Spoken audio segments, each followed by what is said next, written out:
Expect किया था all India rank पर? मैं जस्ट सिलेक्शन का सोच रहा था उस टाइम पे कर रहा था, सही बताऊँ तो। ठीक है, लैब में काम करते करते क्या हुआ कि मेरे पास मेरा दोस्त लैबमेट आया और बोला कि भैया आपकी पहली रैंक आई है। मैंने कहा, मैं शौक था, मैंने कहा यार भैया एक काम कर वापस चेक कर मैंने कहा शायद किसी और की होगी। तो मेरे को उसने बोला कि भैया एक्चुअली सितंबर का टाइम था और गर्मी थी राजस्थान में। मैंने माउंटेन ड्यू पी ली। क्या गुण है? नहीं नहीं, मैं हमेशा से लास्ट बेंचर रहा हूँ और मैं हमेशा से ड्रॉपर रहा हूँ, क्योंकि मतलब लास्ट जो बॉटम होते हैं उनसे एक या दो ऊपर होऊंगा खींच के। मेरे से नीचे एक मेरा दोस्त था, बहुत अच्छा दोस्त है एक्चुअली, वो लास्ट था मैं सेकंड लास्ट था। जर्नी आपने स्टार्ट कब से की और कब से आपको लगा कि हाँ अब मैं इस एग्जाम पे फोकस्ड हो रहा हूँ? आप बार बार बेसिक्स का जिक्र कर रहे हैं, क्या आप बता सकते हैं बेसिक्स को किस वे में देखते हैं? क्योंकि इतनी मोटी बुक होती है, आदमी का कॉन्फिडेंस वहीं डाउन हो जाता है। क्योंकि होता है कि जितनी बार भी मतलब मैं आप नोट्स उठाओ, मेंटोस खाओ, दिमाग की बुक चलो।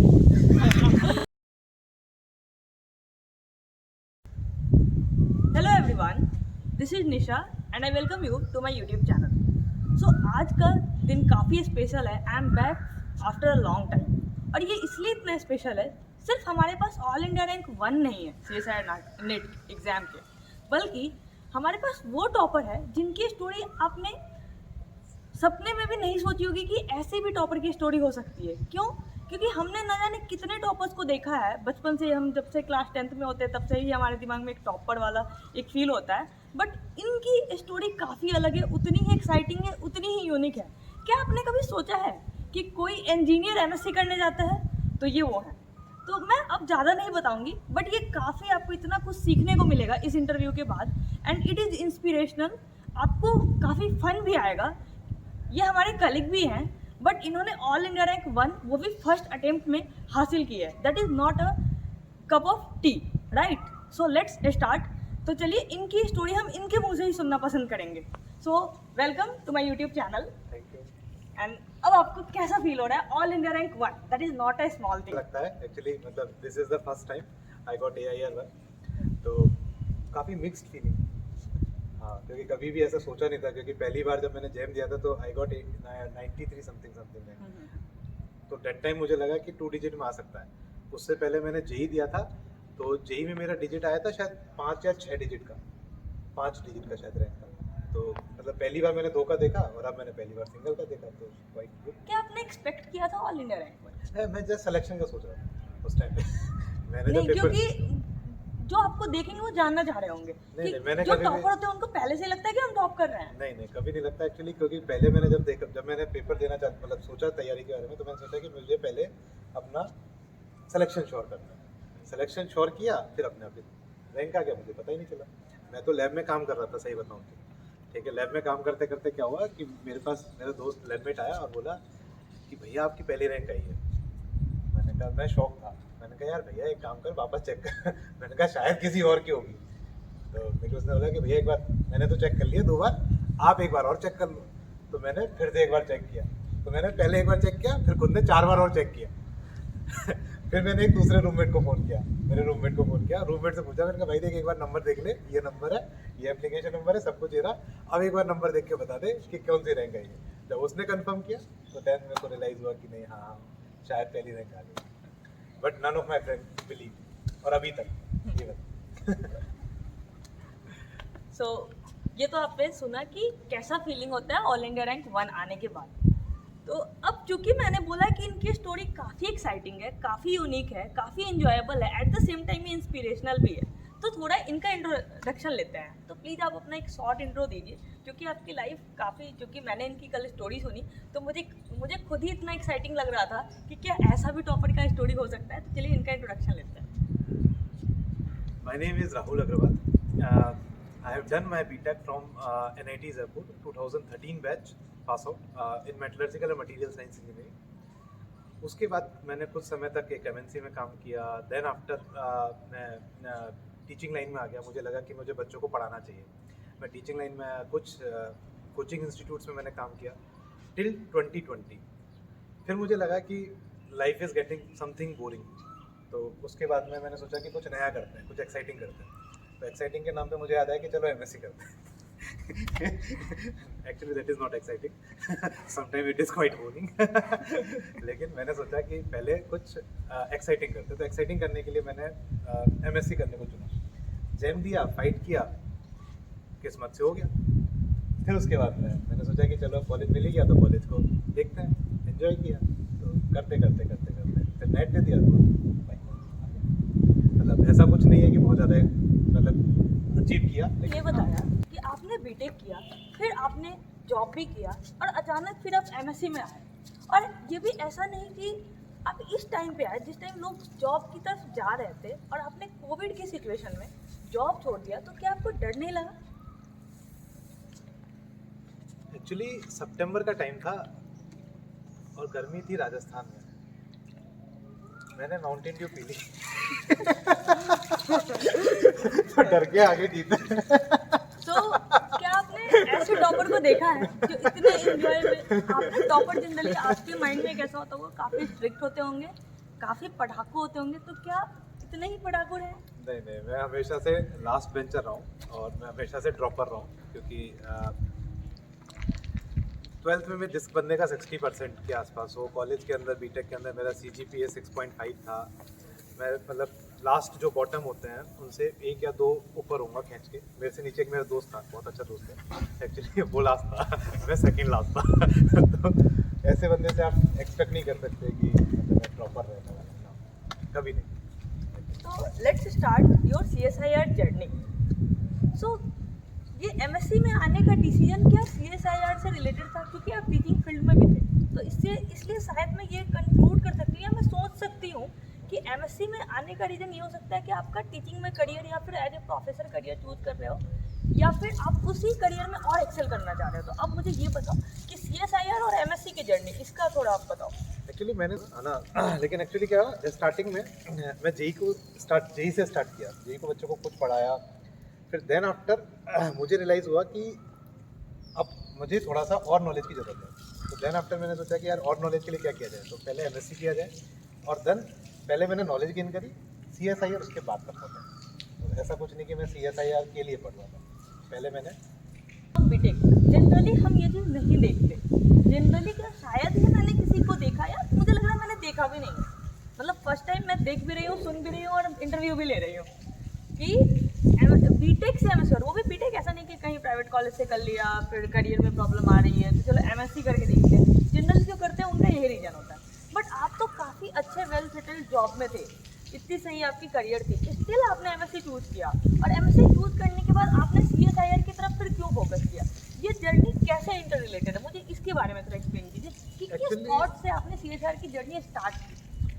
एक्चुअली बीटेक करा। बीटेक करने के बाद में मुझे रियलाइज़ हुआ कि मैं मतलब I was good at teaching शायद। तो मुझे लगा कि मेरे को बच्चों को थोड़ा सा इस चीज़ को लेके हेल्प करना चाहिए। तो मैंने अपना टीचिंग करियर पे फोकस करना चालू किया। टीचिंग करियर पे फोकस करते करते करते करते मुझे लगा कि शायद कुछ चीज़ों के आंसर्स मुझे ढूंढने और लगेंगे। तो मैंने थोड़ा सा और पढ़ना चालू किया। पढ़ने का तो मुझे रियलाइज़ हुआ कि मुझे शायद एमएससी करूँगा तो थोड़ा और बेटरमेंट होगा मेरे स्किल्स के अंदर। तो मैंने पहले सोचा कि मेरे को अपना स्किल सेट बढ़ाना है। तो स्किल सेट बढ़ाने के लिए मैंने एमएससी को चुना। CSIR is a part of that is not the main goal. मेरा मेजर पोर्शन था कि पहले मेरे को अपनी नॉलेज बढ़ानी है। तो that is the thing. CSIR is not the major thing. हाँ, CSIR किया इसलिए क्योंकि अब मैं एमएससी कर रहा हूँ, तो एमएससी करने के बाद जो नॉलेज आ गई, ठीक है, तो उसके लिए एक टेस्ट होता है, आपके अंदर नॉलेज कितनी है, ठीक है। उस टेस्ट के लिए मैंने CSIR को फाइट किया। कब से आपने सच में, एक होता है कि हाँ ये एक टाइम है जहाँ से मुझे लगा कि मुझे प्रिपरेशन स्टार्ट करनी चाहिए, क्योंकि हर बच्चे के माइंड में होता है, क्योंकि जनरली लोग सोचते हैं मैं क्वालिफाई कर लूँगा, बट जनरली ये सोच भी नहीं पाते कि मैं रैंक 1 भी कर सकता हूँ। तो ये प्रिपरेशन की जर्नी आपने स्टार्ट कब से की, और कब से आपको लगा कि हाँ अब मैं इस एग्ज़ाम पे फोकस्ड हो रहा हूँ? और क्योंकि आपने एमएससी के साथ ही इस एग्ज़ाम को क्वालिफाई किया है, तो एट द सेम टाइम आप ये बताइए कि एमएससी के साथ, क्योंकि आईआईटी कानपुर से चूँकि आप एमएससी कर रहे हैं, तो वहाँ का एकेडमिक्स भी काफ़ी स्ट्रॉन्ग है, काफ़ी बर्डन है, एकेडमिक्स, लैब वर्क, प्रोजेक्ट, इन सब के साथ आपने फर्स्ट अटेम्प्ट में ऑल इंडिया रैंक 1 किया है। That is very inspirational. तो आप इसके बारे में थोड़ा सा बताइए। थोड़ा मुश्किल तो था। लेकिन ये एक दिन का प्रोसेस नहीं, this is a long term process. मैंने 2013 से एक तरह से केमिस्ट्री पढ़ना चालू किया है, तो 2013 से लेकर 2020 तक के जो बेसिक्स थे, जो जेई के लिए स्टार्ट होते हैं, तो वो 2020 तक जो मैंने बेसिक्स, जो 7 साल या 8 साल जो मैंने बेसिक्स के लिए दिए हैं, that is the major thing. अगर कोई भी बंदा अगर CSIR को फाइट करना चाहेगा, तो मुझे लगता है कि उसके बेसिक्स स्ट्रॉन्ग होना बहुत ज़रूरी है। CSIR क्या है, अगर आप कोई भी एग्जाम क्वालिफाई करना चाहते हैं, तो उसका बेसिक्स आपको स्ट्रॉन्ग होना बहुत ज़रूरी है। तो मेरा जर्नी 7 साल पहले का है, और अगर अभी आप बोलोगे तो मैंने लास्ट के 1 महीने में ज़रूर थोड़ा सा फोकस किया है, कि मैंने कहा कि चलो अपना बेसिक्स स्ट्रॉन्ग है, तो अब जो कुछ मेजर टॉपिक्स हैं उनके ऊपर फोकस किया जाए, और देन आफ्टर मैं एग्जाम के लिए गया। लेकिन हाँ, अगर किसी भी नॉर्मल बंदे के लिए, क्योंकि मेरे साथ थोड़ा सा प्लस पॉइंट ये था कि मैंने 7 साल पढ़ाया है, तो पढ़ाने की वजह से क्या होता है कि आपके बेसिक कंसेप्ट काफ़ी इंप्रूव हो जाता है। आपका NCERT जो होता है, जो बहुत बेसिक बुक होती है, वो आपको टच पे होता है, तो उस चीज़ का बहुत बेनिफिट है। आप बार बार बेसिक्स का जिक्र कर रहे हैं, क्या आप बता सकते हैं बेसिक्स को किस वे में देखते हैं? क्योंकि एक स्टूडेंट जो MSc में होते हैं, उनको लगता है NCERT क्या है यार, 11th-12th की बुक हम पढ़ेंगे, वो भी CSIR के एग्जाम के लिए जो MSc के बाद हो रही है। थोड़ा इसको जस्टिफाई कीजिए और काफ़ी ऑनेस्टली आंसर दीजिए, क्योंकि अभी आपको लाखों स्टूडेंट देखेंगे और उनके भी आप होप क्योंकि मैंने जो किया, तो मैंने मेजरली अपने बेसिक्स के ऊपर फोकस किया, और आज तक मेरे जितने भी स्टूडेंट्स हैं, इवन नीट के अंदर भी उन्होंने अच्छा किया है, जेई के अंदर उन्होंने अच्छा किया है, ठीक है, टॉप 500 टॉप 200 के आसपास काफ़ी बच्चों की रैंक आई है, टॉप 100 के आसपास काफ़ी बच्चों की रैंक आई है। तो मतलब अगर बेसिक स्ट्रॉन्ग होते तो आप कहीं भी फाइट कर सकते हो। अगर आपके बेसिक्स कमजोर होंगे ना, तो आप क्या होगे, आप सिर्फ फॉर्मूला रटोगे, या फिर है ना सिर्फ ट्रिक्स देखोगे, लेकिन उन तक वो एक शॉर्ट टर्म सोल्यूशन है, आपका वो लॉन्ग टर्म सोल्यूशन कभी नहीं बनेगा। क्योंकि अगर आपने बेसिक्स को स्ट्रॉन्ग रखा है, तो अगर आपका सब्जेक्ट फॉर एग्जाम्पल 2 महीने 3 महीने 4 महीने 5 महीने अगर छूट भी गया, तो आपको दिक्कत नहीं है। तो ये मेजर चीज़ है बेसिक्स स्ट्रॉन्ग होने में, और आप ट्रिक्स वगैरह करने में। तो मेरे हिसाब से ट्रिक्स वगैरह सोल्यूशन सेकेंडरी सोल्यूशन है। प्राइमरी सोल्यूशन जो होगा वो आपका, आप अपने जो कंसेप्ट हैं उनको बिल्डअप करो। क्या आप बता सकते हैं कि बेसिक्स को हम स्ट्रॉन्ग कैसे करें? अगर मैं एक बिगिनर हूँ, मैं भी MSc फर्स्ट ईयर में आई हूँ, या फिर मैं BSc फाइनल ईयर में हूँ, और मुझे पता है मुझे मास्टर्स करनी है, तो एट ए टाइम मैं सोचूंगी कि नेट का एक एग्जाम होता है जो मुझे क्लियर भी करना है। तो क्या आप मुझे बता सकते हैं इस स्टूडेंट के लिए, जो मैंने आपको अभी एग्जाम्पल दिया, उसको कैसे अपनी जर्नी देखनी चाहिए, किस तरीके से बेसिक्स पे स्ट्रॉन्ग करे और उनके फिर आगे के कॉन्सेप्ट भी क्लियर हो जाए, किस तरीके से स्ट्रैटेजी फॉलो करनी चाहिए? क्योंकि केमिस्ट्री एक ऐसा सब्जेक्ट है जिसकी कोई अंत नहीं है। आप बहुत बुक्स पढ़ सकते हैं और नहीं भी पढ़ सकते हैं। अब आप अपने स्ट्रैटेजी के बारे में थोड़ा सा बताइए, बेसिक से स्ट्रॉन्ग प्लस क्या फोकस किया और किस तरीके से प्रिपरेशन किया? एक्चुअली क्या है, बेसिक मतलब जो स्ट्रेटजी, मतलब लोग बोलते हैं बुक्स बहुत पढ़ते हैं, मतलब मैंने ये बुक पढ़ी, मैंने वो बुक पढ़ी, मैंने ये करा वो करा। टू बी वेरी ऑनेस्ट, कोई भी आदमी उतनी बुक्स नहीं पढ़ता, क्योंकि अगर बुक पढ़ने की बात करें तो मतलब है ना, इतनी मोटी बुक होती है, आदमी का कॉन्फिडेंस वहीं डाउन हो जाता है। क्योंकि होता है कि जितनी बार भी मतलब मैंने देखा है कि मेरे साथ जब मैं जेई में पढ़ाता था, जेई के लिए बच्चों को, तब उस टाइम बच्चे मेरे से बोलते थे कि सर कौन सी बुक फॉलो करें, कौन सी बुक फॉलो करें। तो मैं हमेशा बोलता था कि बेटा आपके पास एक पर्टिकुलर नोट्स आपको अवेलेबल है, आप उन नोट्स को भी पढ़ोगे तो वो सफिशिएंट होने वाले हैं। तो सेम चीज़ आपका कंपटीशन एग्जाम के साथ भी है, तो CSIR के साथ भी सेम चीज़ है। आप अपने पास आपका नोट्स अवेलेबल है, आप उन नोट्स को थोरोली रिवाइज करो, उसके बाद में आप प्रीवियस ईयर्स के जो क्वेश्चंस होते हैं उनको आप करो, आपकी चीज़ें वैसे ही क्लियर। नोट्स उठाओ, मेंटोस खाओ, दिमाग की चलो।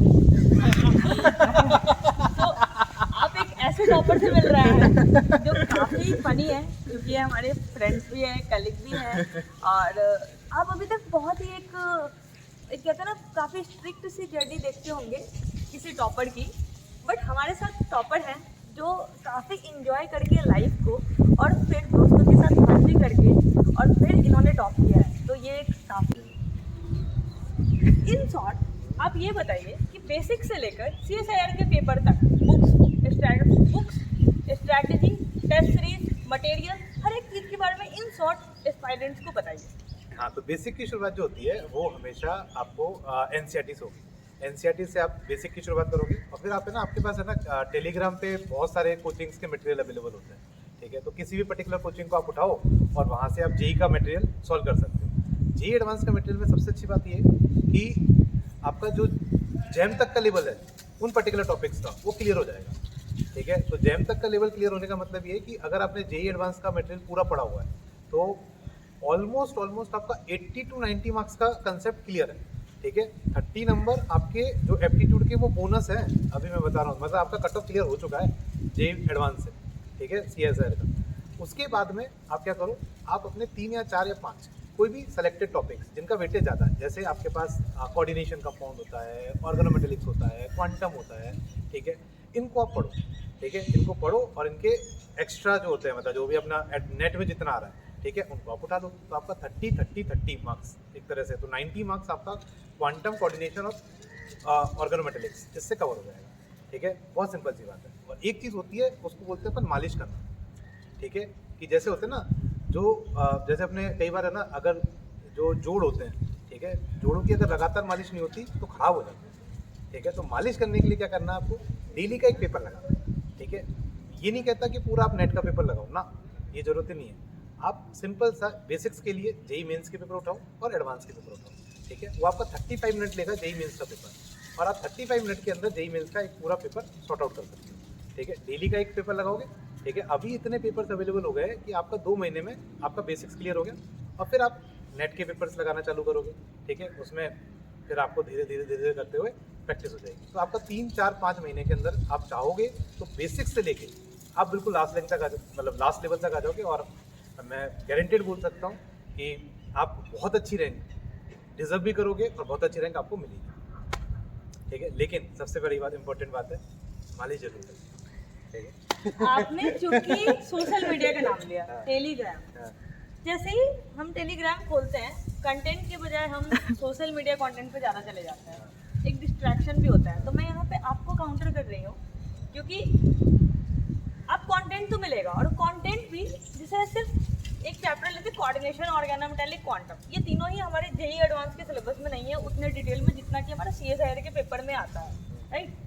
अब आप ये बताइए कि इतने कोचिंग मटेरियल्स हैं, इतने यूट्यूब लेक्चर्स हैं, हम कैसे सेलेक्ट करें किसी एक को? ये सबसे बड़ा कंफ्यूजन है बच्चों के पास जो खुद से तैयारी करते हैं।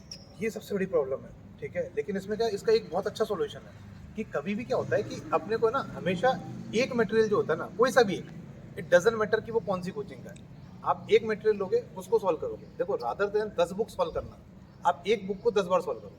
मैं गारंटेड बात बोल सकता हूँ कि आप जिसने 10 बुक सॉल्व करी होंगी उससे बेटर परफॉर्म करोगे जिसने एक बुक को 10 बार सॉल्व किया होगा। तो सिंपल सी बात है, किसी भी पर्टिकुलर कोचिंग का मटेरियल उठाओ, एक का, किसी का भी, डजंट मैटर कि कौन सी है, आप उसको उठाओ, उठाने के बाद में उसको 10 बार सॉल्व करो। गारंटी की बात है, आप बहुत अच्छा कर रहे हो, जो मैं हमेशा करता हूँ। मतलब मैंने, और हाँ, रही डिस्ट्रक्शन की बात, तो डिस्ट्रक्शन का देखो थोड़ा तो बनता है। आपकी एज में अगर इतना थोड़ा डिस्ट्रक्शन नहीं होगा तो कैसे काम चलेगा? तो थोड़ा बनता है, तो थोड़ा बहुत डिस्ट्रक्शन हो, लेकिन ज़्यादा नहीं। एक्चुअली ऐसा नहीं कि अपन लोग कॉन्स्टेंटली, क्योंकि लोग बोलते हैं कि बिल्कुल सोशल मीडिया छोड़ दो या फिर बिल्कुल दोस्तों से बात मत करो। मैं बोलता हूँ बिल्कुल गलत है, ठीक है, क्योंकि अगर आपने जीना छोड़ दिया तो इस लाइफ का मतलब नहीं। इसलिए थोड़ा सा एंजॉय करो, थोड़ा बहुत चलता है। देखो, वो होता है ना, जो आटा होता है ना, आटे में नमक तो थोड़ा डलता ही है, ठीक है, तो उतना चलता है, तो इसलिए थोड़ा बहुत करना चाहिए, नहीं तो अदरवाइज क्या लाइफ थोड़ी बोरिंग हो जाती है। तो इसलिए लाइफ को हैपनिंग बनाने के लिए थोड़ा मसाला चलते रहना चाहिए।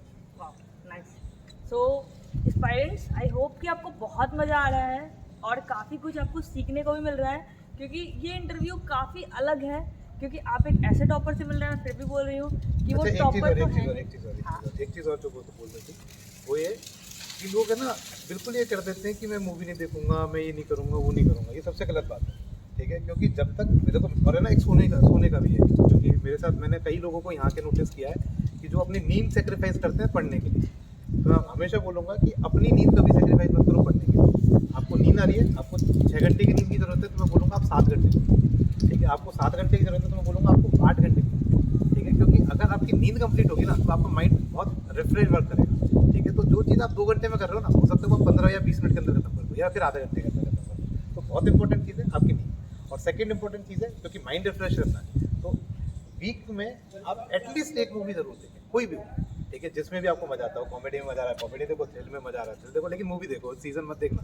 सीजन में प्रॉब्लम क्या होती है, आदमी एक सीजन लेके बैठता है, एक वीक तक देखता है, ठीक है। तो गलत मत लेना, एक मूवी देखनी है वीकली, एक कम से कम एटलीस्ट, ठीक है। 2-3 देख पा रहे हो तो बहुत अच्छी बात कट नहीं होगा।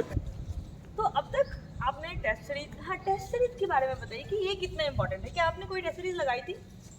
मैंने नहीं लगाई, मतलब टू बी वेरी ऑनेस्ट तो नहीं लगाई, क्योंकि मेरे पास, सही बताऊँ तो लैब का इतना काम था कि मेरे को फुर्सत ही नहीं मिलती थी टेस्ट सीरीज लगाने के लिए।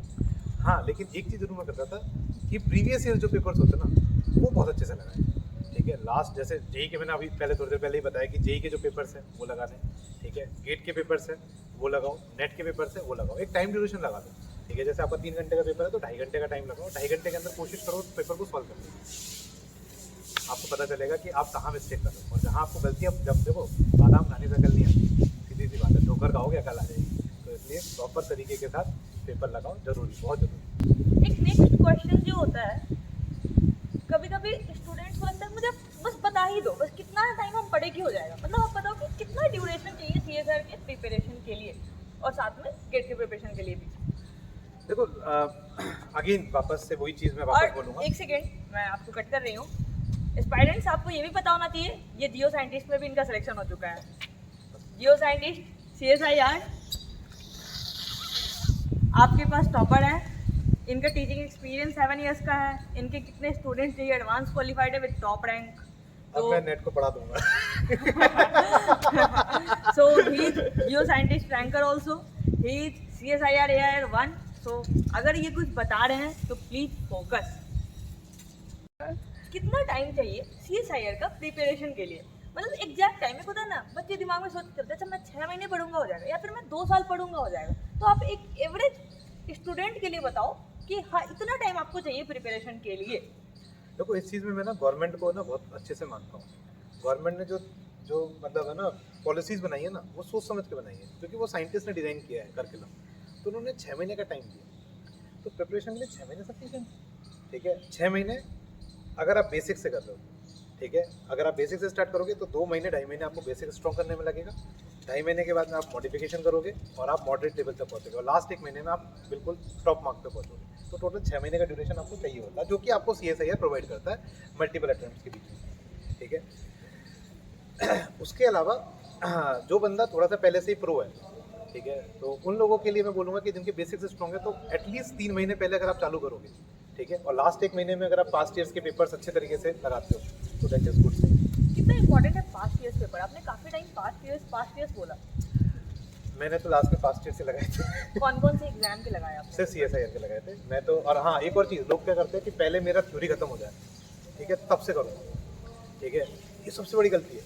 ठीक है, क्योंकि क्या होता है कि जैसे मैंने चालू किया तो मुझे कुछ टॉपिक्स थे जो मेरे को बहुत अच्छे से, क्योंकि टाइम नहीं मिला था तो मैं प्रिपेयर नहीं कर पा रहा था। तो मैंने क्या किया, लास्ट में एक बुक ली। उस बुक में क्या था कि चैप्टर वाइज क्वेश्चन थे और उनके सॉल्यूशन भी थे। तो मैंने क्वेश्चन सॉल्व करना चालू किया प्रीवियस ईयर्स के। जो आता है वो तो ठीक है, जो नहीं आता उसका सॉल्यूशन देखिए। जो आता है ठीक है, नहीं आता उसका सॉल्यूशन देखिए। तो उससे क्या है कि मैंने क्वेश्चन तो देख लिया एक तरह से। वैसे 3-4-5 क्वेश्चन मेरे को दिखे कि अरे यार ये तो इसका क्वेश्चन का सॉल्यूशन तो मैंने देखा था, और वो फटाफट देख के हो गया फटाफट। तो मतलब मेरे को फायदा तो मिला ना उस चीज़ का। अगर मैं छोड़ देता कि यार पहले थ्योरी पढ़ूंगा तब जाके मैं तो करूँगा, तो यार इसमें तो क्या रोने में टाइम वेस्ट हो जाएगा। तो रोना नहीं है वहाँ। ठीक है, तो तब जाके क्वेश्चन नहीं हो रहा है, सॉल्यूशन नहीं। जब हम प्रिपरेशन स्टार्ट करते हैं तो कभी तो एक थ्योरी वाला फेज होता है, कभी क्वेश्चन बनाते हैं, या फिर साथ में भी कर रहे होते हैं, फिर लगता है टेस्ट सीरीज लगा ले, फिर लगता है अच्छा लास्ट का टाइम आ गया है, या फिर स्टार्टिंग से ही सारे इंपॉर्टेंट फेजेज है। तो ये भी एक क्वेश्चन है कि which is the most important phase of preparation? Phase तो आते जाते रहते हैं, ठीक है, मेजर वो आप जो- केमिस्ट्री से प्लीज एक्सप्लेन मत करो, प्रिपरेशन फेज का एक्सप्लेन करो।